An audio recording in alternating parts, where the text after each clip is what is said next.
Right, once you've done all your work in Canvas Workspace and you've created your designs, the next bit is cutting your Mylar. I'm going to show you that at the end of this session, and it's super easy. On an SDX, just make sure your cutter mount's on one. We've brought in a really nice fine Mylar, and the Scan and Cut will cut slightly thicker than we've got, but not much thicker, because it's not about the thickness of the material, it's about the density of the material. And Mylar is quite a hard plastic. I know it's flexible when it's thin, but when the thicker you get, the tougher it becomes. So we've chosen a nice thin Mylar for you to be able to do this. If you were doing it with paste, I would suggest doubling up your stencil. So I do 2 layers and put glue one on top of the other. But we'll talk more about that later on. So what I've got now is I've got my, and I write at the top of them. So I just got a Sharpie and wrote at the top. So this is a rose. It's the original file and it's the final one. So it's my completed one. So I've got this. So that's one stencil that I've got. Okay. My second stencil has the foliage detail. So I've written at the top, roses, detail, original.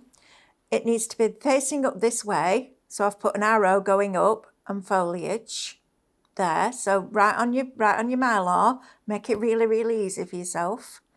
I've then got the detail of the rose and I've put an arrow facing up because it's this way up. And written detail there. And then on this one down here, the roses, because I cut this at a separate time and I had this space, I've rotated it. I've no idea why I rotated it, but I did. But if you ever rotate it by mistake, just write roses and put an arrow so you know exactly which way each piece is going to face. It just makes it easier. And instead of just having, you don't have to use a special platform for this either. Not that there's anything wrong with that, and everybody likes to craft in different ways. But for me personally, I want to have as few stencils as possible, because let's face it, at some point or other, it's all going to end up in landfill, and we don't like the idea of that. So put as much on a stencil, but still give yourself enough space to be able to put ink on the Mylar and drag it through. All right, so this is kind of your palette now. And then I've also done another one. This is the rose, the original, the final design. So this is the complete stencil, and this is for embossing. So you're going to cut 2 of these exactly the same and then use a spray adhesive. And I'll show you the one that I use, the 3M display mount, and it's the permanent adhesive. Get a really good artist quality one. If you buy a cheap and less expensive one and you spray it and it becomes stringy and it's not nice, and always make sure you use it in a box in a well ventilated area. Okay, so this bit will come to later on, but for now let's get our inks out, which is lovely. So I'm just going to move that out of the way and bring in a piece of card. So this is our 250 pure print. We use it for printing on our printers, so it's nice and super smooth. The ink that we're using isn't wet, so we don't need to worry about the absorbency of the card, but just a nice smooth finish. And I'm going to start with the Rose Original. Now, you've got options. You can tape it down if you want to, but I tend to use this, which is the stencil spray from Cadence. It's the best stencil spray I have ever used. It doesn't leave any residue if you use just a small amount. You can clean it off your stencils really easy. They do a stencil cleaner, but I do find hand sanitizer works as well. But if you want a proper stencil cleaner, go for the Cadence one. And you're just going to put a small amount on the back. So if we just come back to look at me, and then I can show you what we're doing. That sounded very, it's all about me. It's absolutely not all about me. Just going to give this a shake.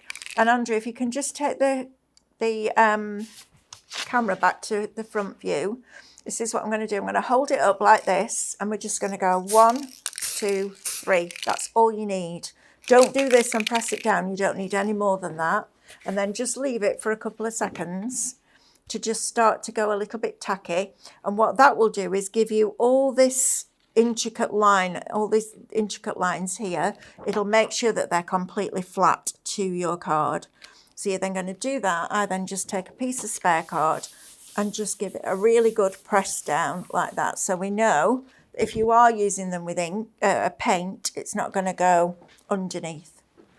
Now, Another cool thing about cutting your own stencils is if you were buying this as a layered stencil, probably you would have that leaf, and that leaf on one, and then you might have that leaf, those leaves and this leaf down here on another, and then another layer. What we're going to do is we're just going to go for it because we can. We're not worrying about this middle bit because there's nothing there for us to bother about. If you want to do it, so you've got like 3 different areas with 3 different colours of green, the waste bit that is left on your mat, while it's on your mat, just get a black Sharpie or a permanent pen and just go in and put a little dot on the leaves so that you know which way round they are. And then you could put that piece of Mylar back in to be able to stencil those 2, or these pieces back in to be able to get into this detail, or these pieces back in to be able to do that detail. So you're not having to cut another mask, you just use the waste bits of Mylar that are left behind, and you can use that to create a mask off, which I think is brilliant because you never know when to get those because somebody else has got the stencil for you. But what I'm going to do for now is I'm just going to go in, and I treated myself to some of these little distress inks. I've got all the oxides, but I hadn't got many of the original distress inks, so I treated myself. And I also bought a larger version of the one that I'm going to use the most, which is Bundled Sage. So I'm going to go into Bundled Sage, and I'm going to use quite a large blending brush to start with. You'll find these on the Create and Craft website. They're just readily available.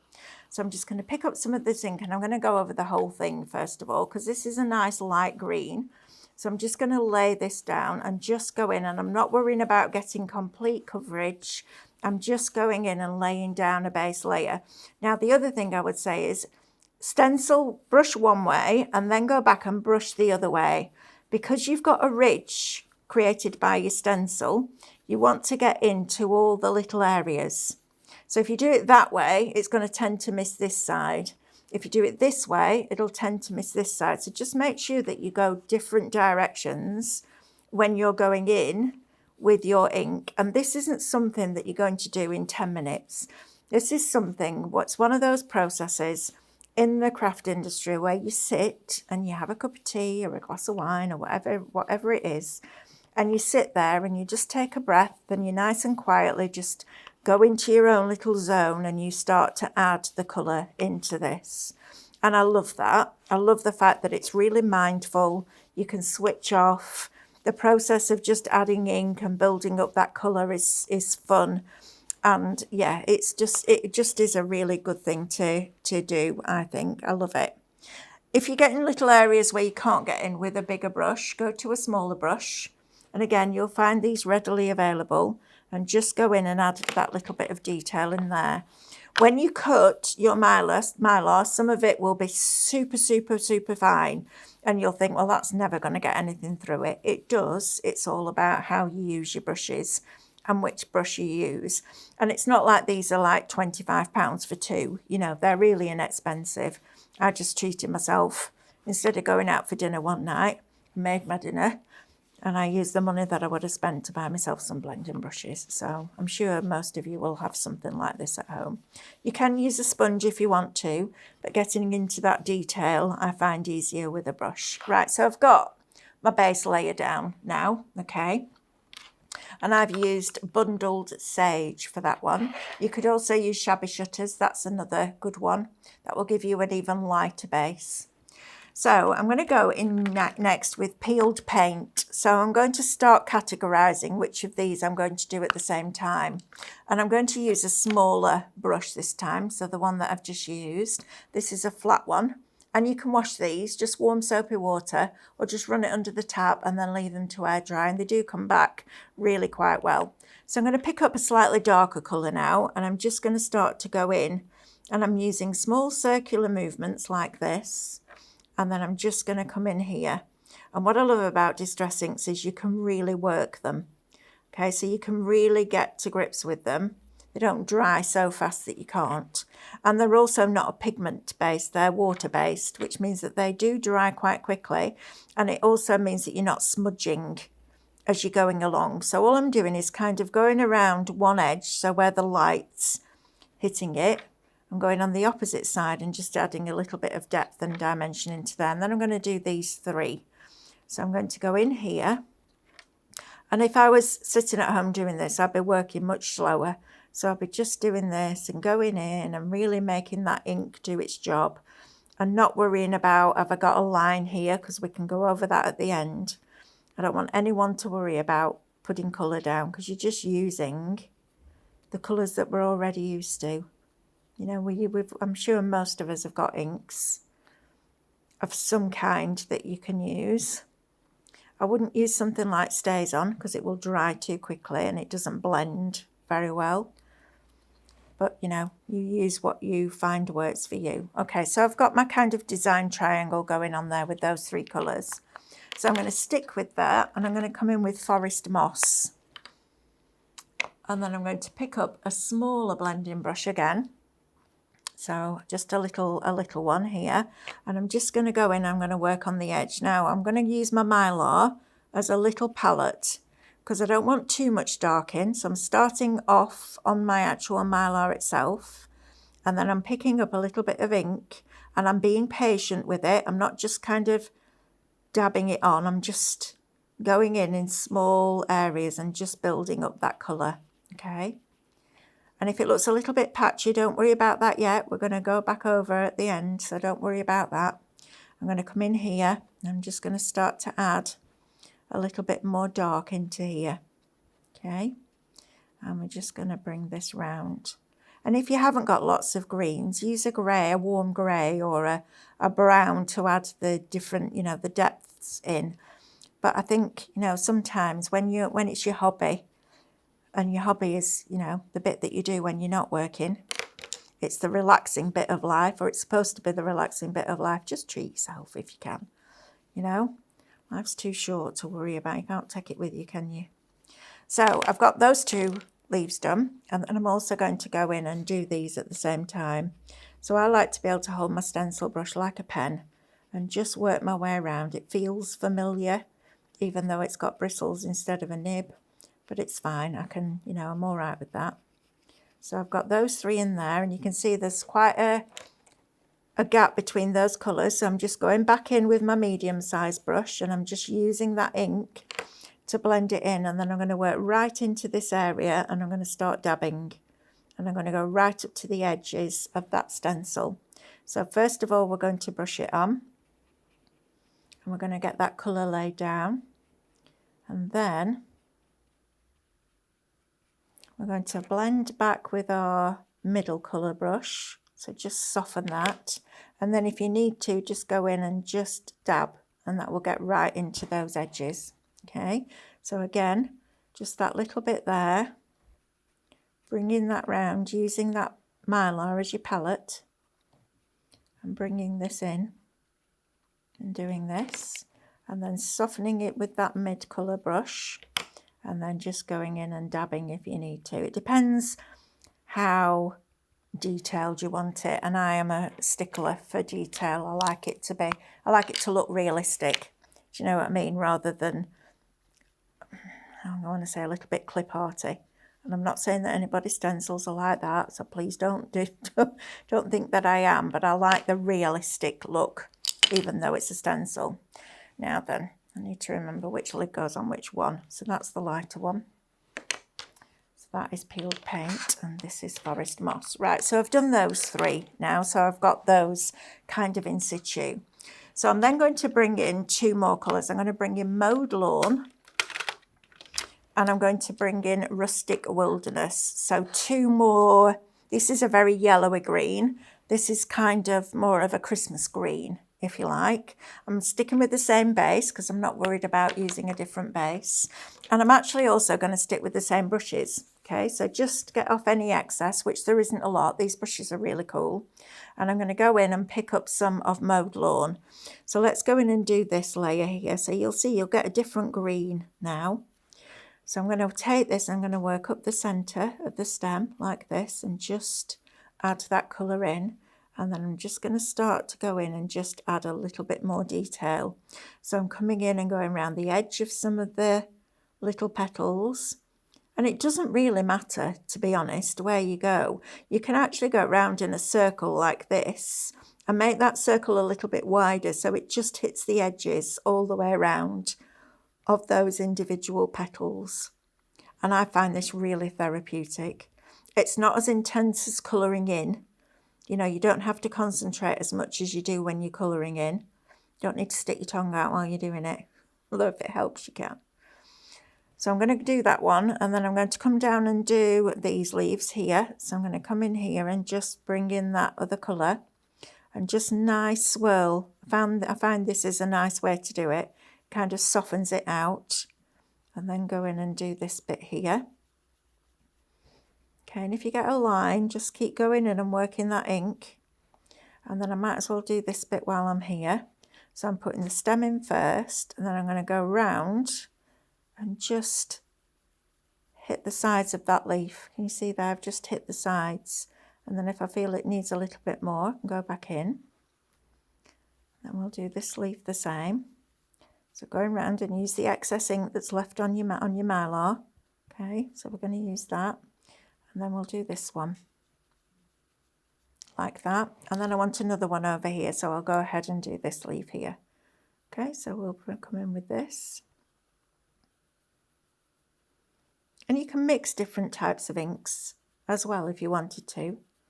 So if you've got some pigment ones, or you've got some with mica in, or whatever your thing is, you'll be able to make it work. Just remember, anything that's pigment based will take longer to dry.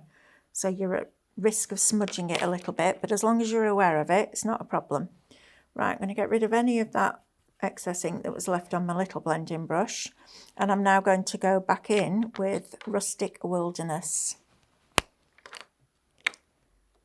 So I'm going to go in, I'm going to go up that stem there, make that the darkest area, and then I'm just going to start to pounce this ink onto here, picking up any excess. I'm not going back into my ink pad all the time.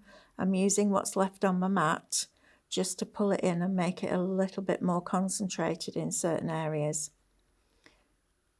And I mean, stenciling when I was growing up in the 90s when I had my son. So my son was born in 1990. Stenciling, if you stood still long enough in somebody's home, you got stenciled. It was everywhere. And then it kind of became a little bit, you know, outdated, and everything changed. And to have it in craft is fabulous. So to be able to bring you this is just really cool. I love it. And I don't like it when the die cutters have got a technique that we haven't got. And when I first did this, if you watch the beginning of the introduction of the education for this, you know, I was talking about when I did it with paste during lockdown, and it was a really cool technique, but then, you know, life got in the way and things changed, and we never really got to do much more with it. So I thought, you know what, let's do this. And we've been trying to source really good mylar that will cut on your scan and coat, and we've found it. And it's funny because we were looking everywhere to try and find a really good quality that worked well on the scan and coat. And we contacted all the factories that we know, and it turns out that there's a factory near me in Blackburn that does it. It's like 15 minutes door to door. And I was like, why did I not know that existed?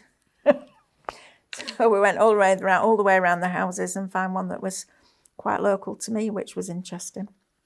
Right, so I'm just going to go back in with a little bit of that middle colour, and I'm just going to soften it out. And then I'm going to take my original brush that had that pale colour in, and I'm just going to go over the top. Okay, so I'm going to go in and I'm just going to soften all that out. And it's also picking up that ink that's left on your mylar and just adding it in like so. So there's no waste, which is great. Right, so I'm going to do these bits next. So we're going to go for more of a yellowy green here. So I'm going to bring in crushed olive and forest moss. Okay, now I've already got my base down here, so I'm going to go back in again with that same brush, just get rid of any excess. I'm going to go in with a little bit of this olive. Now this is quite yellowy, so you can see it's a completely different look and feel. Even though I'm still using the same base, I'm now coming in with a different colour. And I'm just going to go up here like so, and add a little bit on here like this. So I'm just going to work my way around that bit, and I'll do these leaves in it here as well. I'm not worrying about going over the top of this because we can go back in and be more precise later. So I'm going to go in and do this. And don't forget, you've got all those little bits that are left on your mat, so you might want to save those and just, like I said, put a permanent dot. So get yourself a Sharpie pen or an alcohol marker and put a permanent dot on the top of the mylar pieces before you take them off your mat. And then you've got like a jigsaw piece to be able to put back together, which I think is super cool. Right, so we're going to come in here, we're going to go up that stem like that, and then we're going to go round each one of those leaves like that, and then round here and round here. So I've got 1, 2, 3 again, so I've got my triangle going on, which is good. And a design triangle is what we talk about when we're layering colours up, or we're positioning things like this. So a design triangle is like a rule of 3. It's balancing right throughout your project, and it works quite well. And sometimes you might have one with 4 bits, but as long as the majority has got the 3 bits on it, then we're all right. So I'm now coming back in with a bit of peel paint, which is what we used on these originally, just to add in that colour. And then I can decide whether I want a little bit darker or a little bit lighter, and I can make that choice. But I'm not worried about my stencil holding in place because I've got that stencil spray on it. So I've got both hands that I can use really easily and just start to build up this colour. Okay, I love doing this. It's so therapeutic.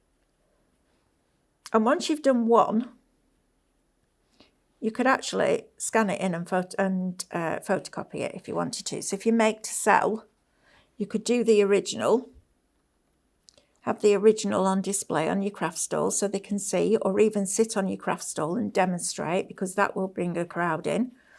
There's nothing better than going to a craft fair and seeing somebody making stuff. I'm just going to switch to my larger brush just to get into these bigger leaves. So I'm using the appropriate brush rather than painfully going in with a tiny brush. Just switch back to a medium size one. And remember, you can wash them, so you don't have to have lots and lots of brushes. And I'm using the same 3 brushes for all the different greens as well. So, you know, it doesn't need to be a big investment. It can be probably what you've already got, or just go and shop around for stencil brushes because there are loads out there. And then I'm going to go back in with my detail, and I'm just going to go in and add a little bit more of this. In fact, I'm going to go in with a little bit of forest moss. And it's the tiniest amount, so just a little bit, and I'm just bringing that in. So I'm going to go up the stem, and you can use these vertically. So when I'm holding it vertically, those bristles are going right through into the inside, which is what you're going to want to do when you come to add the detail in. Okay, so I'm just going to add a little bit of dark in here, going right in. It's a bit like putting your makeup on in the morning. If you do, you know, lots of layers with your eyeshadows, it's just a bit like that. Okay, so we've got that going on. Add a little bit more in here, like that, and get right into that little space. And then I'm going to go back in with my original and just clean up that ink. So use whatever ink's left on there, just around those areas like that. And then we've just got these pieces to do. So for these, we might go in with more of a bluey green. So I'm going to use Ice Spruce first of all, and I'm going to pick it up on my original big brush. Now this is more of a bluey green, so more of a cool green rather than a warm green. So I'm going to go in and I'm going to go into all the pieces that are left over. So these bits here. So you can see now I've got a 4, but it's all right because everything else is balanced. So Ice Spruce, and then I'm going to go in with a little bit of Evergreen Bough. And I'm still using my same brushes. I'm not worrying about it. I'm just still going in and just picking up a little bit and going at the stem. And I'd rather you started with less ink and build it up than going in full belt and not being able to take it away. Okay, so I'm just going to go around the edges. So all I'm doing is circling now around those leaves like this. So just circling around, and then do the same with these. Just go in and just go in and just add a little bit of detail in. And some of these areas are quite small, but that's all right because you know, this is your hobby. It's the journey, isn't it? And I do think with something like this, the journey is as exciting as the destination. I love that about it. I love the fact that, you know, you're seeing it starting to build, but until you take that stencil off and get that big wow reveal, it's still like a little bit of a secret, isn't it? And I love that when we went to Cadence and we did their training academy. Gosh, that's before lockdown. That's quite a few years ago now. You know, we were working with stencils, and it looks like really messy until you take that stencil off, and then it's like that big reveal. It's lovely. So all I'm doing now is just going through here, and I'm just adding in this foliage. Okay, so I'm just going around the edge. I'm using the tip of that brush. I'm not worrying about it too much. I'm just getting that green in there. Right. One last thing before you remove this stencil. Okay, so we're going to bring in our foliage. I'm going to put a little bit, or our foliage detail for this one. I'm going to put a little bit of stencil spray just on the back of there, just a slight blast. And we're now going to line this up. So we're looking for, I know that it's facing up because I've written foliage on with an arrow going up. And I also know that this piece here is going to go at the top. So you're just going to lay it over the top of it, okay? And then you're just going to move it around slightly, and you'll start to see that all these pieces where you've got several leaves on one stem, they'll all start to just drop into position. And if you think one's slightly too high or slightly too low, just move it around. So you've now got your second layer. But remember that all this part is masked off. So all these bits here are irrelevant now because they're on top of another stencil. So now I'm going to go in with my forest moss, and I'm going to grab a really fine stencil brush like this, so a super, super fine one. And I'm just going to pick up a nice amount of that ink because this is where we want the contrast. So I'm going to use then my stencil brush vertically, and I'm just going to use it like you would use a traditional stencil brush with the dabbing. So swipe it on first. Cover those areas. Okay, this is just add it, and you'll look at it when you've done it and you'll be like, these are far too fine, but actually it makes it look really elegant. It's a bit like when you're matting and layering. If your mats and layers are quite chunky, it looks more childlike. If your mats and layers are super fine, it looks more elegant.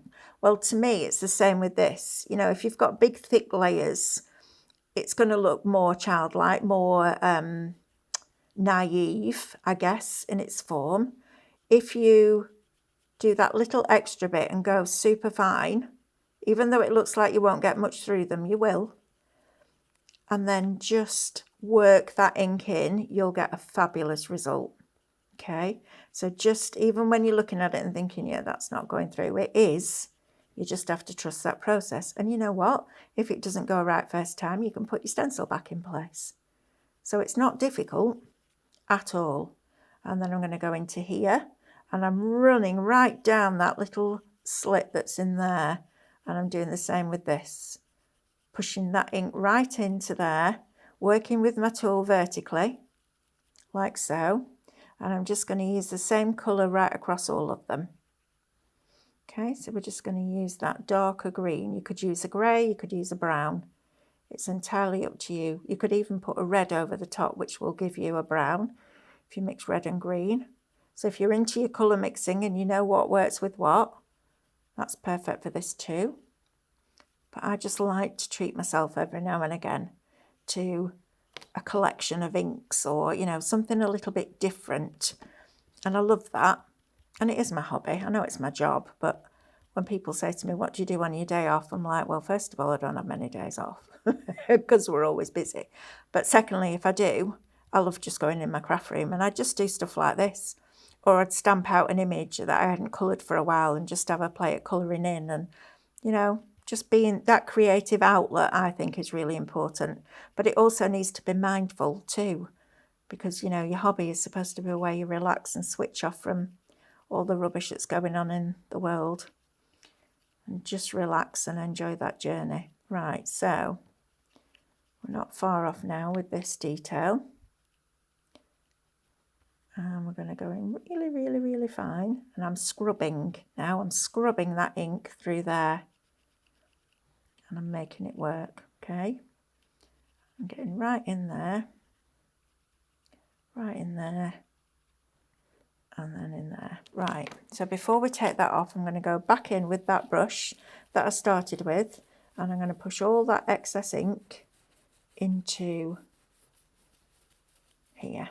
So I'm going to move all that around, and just be aware that when you're working with a stencil like this, push into the line. So this bit here could have done with a bit more stencil spray. If I go that way, it's going to pull against it. So go with it, go with the grain if you like, and just push that back. Okay, right, so I'm going to take this top stencil off, and you can see there how it's added all that detail. And even down here, these super fine lines still make a difference. And I love that. I love the fact that we're getting to that stage where it looks almost realistic. So I'm going to take that one away. And then also going to take this one away. Ready? And that's your foliage done. I think that looks spectacular. So go and have a go with that, and then come back, and then I'm going to add the roses into the middle. Okay, see you in a bit. If you want to see more from Highlight Crafts, make sure you click the like button. Subscribe by clicking the subscribe button below, and click the bell icon to receive notifications of all our future content. You can also click here to see our latest video, or click here to see more videos like this one.